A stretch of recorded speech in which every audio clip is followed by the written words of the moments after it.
So when you log in, you come to your home page. I'm logged in as Brad, and first thing you'll notice is we have these alerts here.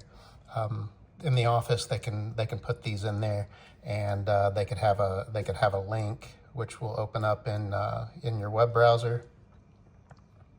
If you see the see more, that means all the text couldn't fit in the box. So you click there, and you can see the rest of it.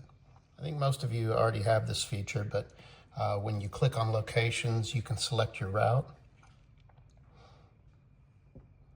Let's do Hot Springs, and then you still have your find. Let's do food, enter, and then you've got all your foods. Now when you select a location, it comes here to the location homepage. Here you'll see this button here, product selection. You can select products that customer stocks. And then if you want to unselect them, it's like, oh, I made a mistake. They don't really do sangria. They really do the new blue sky. So then after you have all of your items here set up, you can close that. And then when you go to do a new order, those are all the products that'll be there. Now, if they want to order something outside the norm, you can also click the show all, and you can, again, select you see all the products, and then you can do your search and just like the old way. Rick was explaining to me how history is really important to him when he's putting orders together. So I think we have a feature that'll help with that.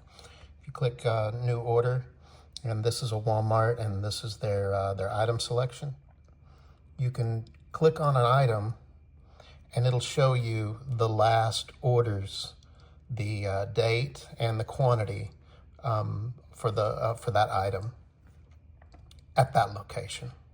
You're requesting a pickup on some product from a location. You now have, once you select that location home, you have a new credit button. You click that, and you'll notice it's bright up here. It's going to distinguish between. Make sure you see you're putting in a credit and not an order. So let's say that you want to pick up that product. You can say it's a case. The inventory's damaged. We'll get that fixed. And you say damaged inventory.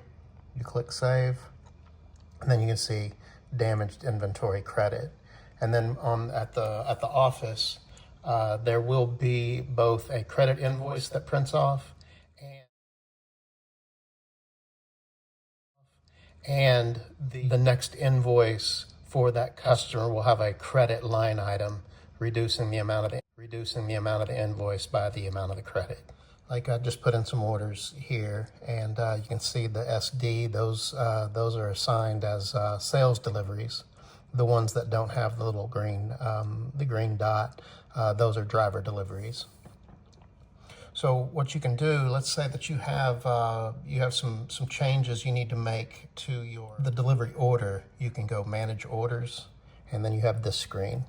Let's say that Bob's Food City, you want to move that to the second stop. So you want to move to this position, number 2, and then you hit that button, and then Bob's Food City is number 2, and everything else moved down.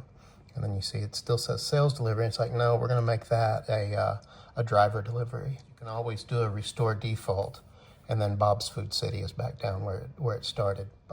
So anyway, this is a way to help the office get the orders into the loaded correctly for you.